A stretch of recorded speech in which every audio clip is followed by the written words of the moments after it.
There's my sous chef. Okay, so the pan might be a little dirty because I forgot to film cracking my sister's egg, so I didn't film any of it.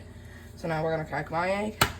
I prefer it over easy with the yolk runny, so we will make toast. Oh, dang, I broke the yolk.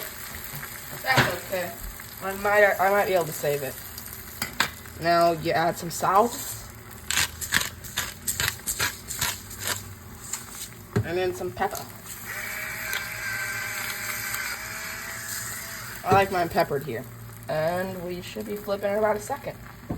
Okay, time to flip it. Or at least try to flip it.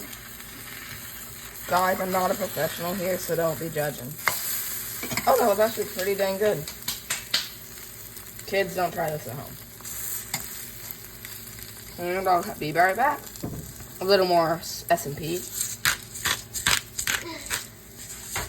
Just a tip more pepper.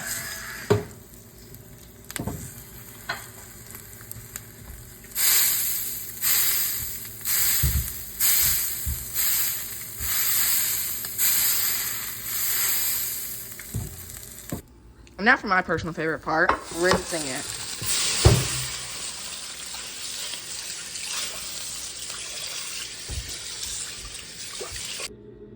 And now for the coffee.